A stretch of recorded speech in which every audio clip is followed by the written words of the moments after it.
Olá, meus irmãos, sejam mais uma vez muito bem-vindos ao nosso canal. Vamos então dando continuidade à releitura da obra Crônicas de Além Túmulo, agora no capítulo 14, de título Um Séptico.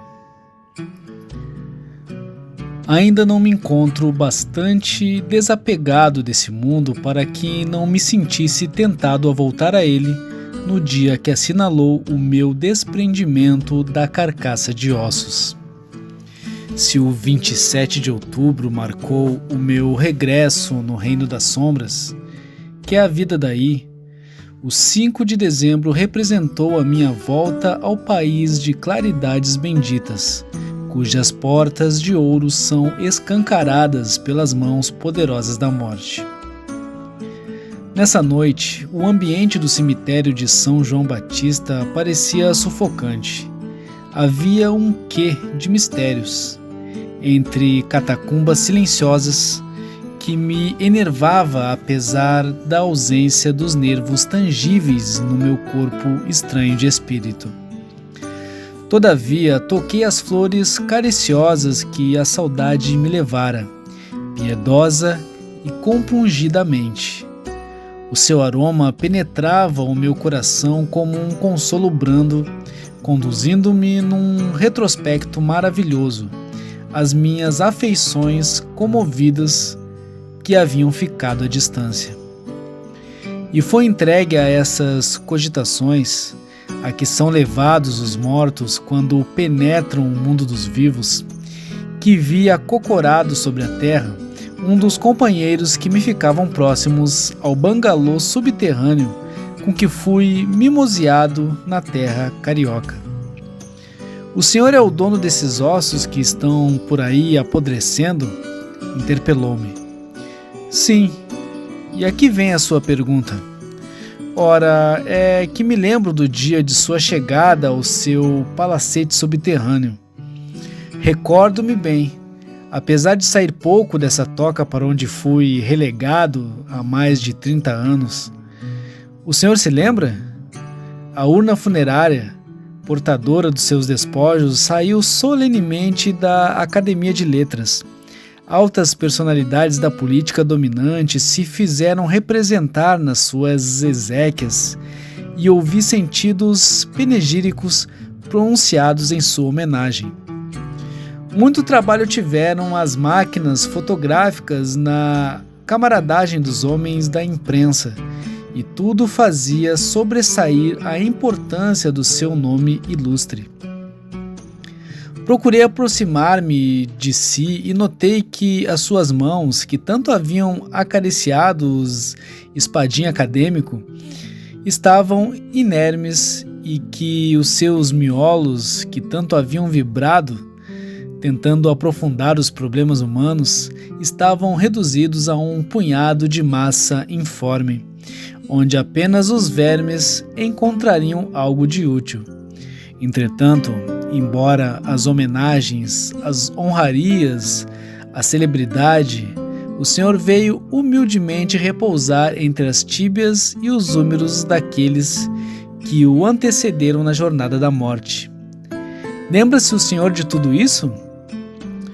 Não me lembro bem.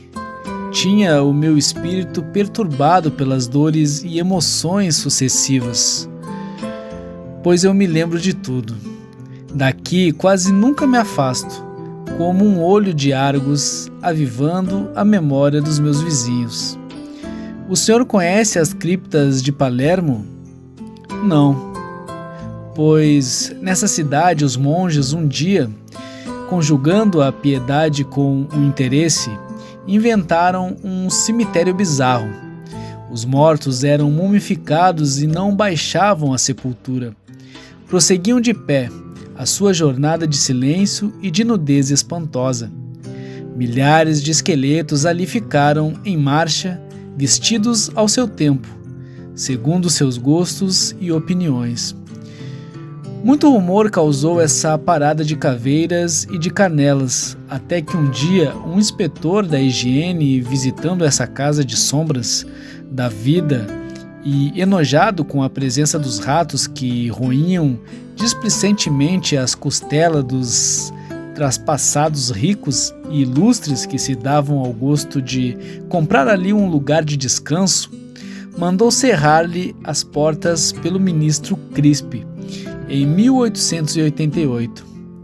Ora bem, eu sou uma espécie dos defuntos de Palermo. Aqui estou sempre de pé, apesar dos meus ossos estarem dissolvidos na terra, onde se encontraram com os ossos dos que foram meus inimigos. A vida é assim, disse-lhe eu, mas por que se dá o amigo a essa inglória tarefa na solidão em que se martiriza? Não teria vindo do orbe com bastante fé, ou com alguma credencial que o recomendasse a este mundo cujas fileiras agora integramos? Credenciais? Trouxe-me muitas, além da honorabilidade do velho político do Rio de Janeiro. Trazia as insígnias da minha fé católica apostólica romana. Morri com todos os sacramentos da Igreja. Porém, apesar das palavras sacramentais, da liturgia e das felicitações dos ísopes, não encontrei viva alma que me buscasse para o caminho do céu, ou mesmo do inferno. Na minha condição de defunto incompreendido, procurei os templos católicos, que certamente estavam na obrigação de me esclarecer. Contudo, depressa me convenci da inutilidade do meu esforço. As igrejas estão cheias de mistificações.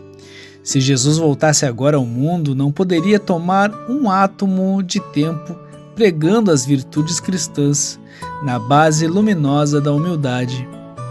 Teria de tomar, incontinente, ao regressar a este mundo, um látego do fogo e trabalhar anos a fio no saneamento de sua casa. Os vendilhões estão muito multiplicados e a época não comporta mais o sermão da montanha. O que se faz necessário no tempo atual, no tocante a esse problema, é a creolina de que falava Guerra Junqueiro nas suas blasfêmias. Mas o irmão está muito cético. É preciso esperança e crença. Esperança e crença? Não acredito que elas salvem o mundo com essa geração de condenados. Parece que maldições infinitas perseguem a moderna civilização. Os homens falam de fé e de religião dentro do esnobismo e da elegância da época. A religião é para uso externo, perdendo-se o espírito nas materialidades do século. As criaturas parecem muito satisfeitas sob a tutela estranha do diabo. O nome de Deus, na atualidade, não deve ser evocado senão como máscara para que os enigmas do demônio sejam resolvidos. Não estamos nós aqui dentro da terra da Guanabara, paraíso dos turistas, cidade maravilhosa? Percorra o Senhor, ainda depois de morto, as grandes avenidas, as artérias gigantescas da capital e verá as crianças famintas, as mãos nauseantes dos leprosos, os rostos desfigurados e pálidos das mães sofredoras, enquanto o governo remodela os teatros, incentiva as orgias carnavalescas e multiplica regalos e distrações. Vá ver como o câncer devora os corpos enfermos no hospital da Gamboa, onde pelos morros para onde fugiu a miséria e o infortúnio, visite os hospícios e leprosários. Há de se convencer da inutilidade de todo o serviço em favor da esperança e da crença. Em matéria de religião, tente materializar-se e corra aos prédios elegantes e aos bangalôs adoráveis de Copacabana e do Leblon. Suba a Petrópolis e grite a verdade. O seu fantasma seria corrido a pedradas. Todos os homens sabem que hão de chocalhar os ossos como nós algum dia, mas um vinho diabólico envenenou no berço essa geração de infelizes e de descrentes. Por que o amigo não tenta o espiritismo? Essa doutrina representa hoje toda a nossa esperança. Já o fiz. É verdade que não compareci em uma reunião de sabedores da doutrina, conhecedores do terreno que perquiriam, mas estive em uma assembleia de adeptos e procurei falar-lhes dos grandes problemas da existência das almas. Exprobrei os meus erros do passado, penitenciando-me das minhas culpas para escarmentá-los. Mostrei-lhes as vantagens da pátria do bem como base única para encontrarmos a senda da felicidade, relatando-lhes a verdade terrível, na qual me achei um dia, com os ossos confundidos com os ossos dos miseráveis.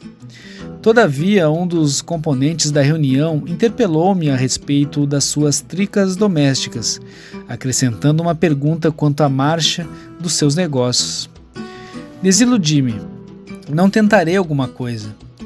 Desde que temos vida depois da morte, prefiro esperar a hora do juízo final. Hora essa em que deverei buscar um outro mundo, porque com respeito à terra não quero chafurdar-me na sua lama. Por estranho paradoxo vivo, depois da morte serei adepto da congregação dos descrentes. Então, nada o convence? Nada. Ficarei aqui até a consumação dos evos. Se a mão do diabo não se lembrar de me arrancar dessa toca de ossos moídos e cinzas asquerosas, e quanto ao Senhor, não procure afastar-me dessa misantropia. Continue gritando para o mundo que lhe guarda os despojos, eu não farei.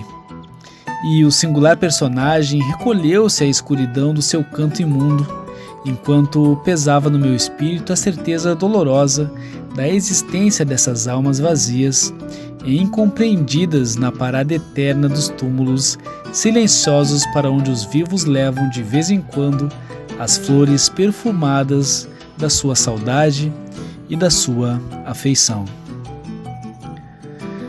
Bom, meus irmãos, fim de mais um capítulo. Acho que esse capítulo aqui não requer muitas explicações. Claramente o espírito de Humberto de Campos encontra, em visita ao cemitério, um espírito que ainda estava empedrecido nos seus conceitos, né? Ele mesmo narra aqui que era católico e após desencarnar ele ainda continua mantendo aquela crença fervorosa, tanto em Deus quanto no diabo. Então, mesmo após o desencarne, ele continuou ainda mantendo as suas crenças, e isso o fez praticamente continuar estacionado também como espírito, aguardando uma salvação ou uma condenação dentro daquilo que ele nutria, né, ainda em vida, e continuou nutrindo também como espírito. Daí a importância de procurarmos sempre progredir e procurarmos sempre abrir a nossa consciência,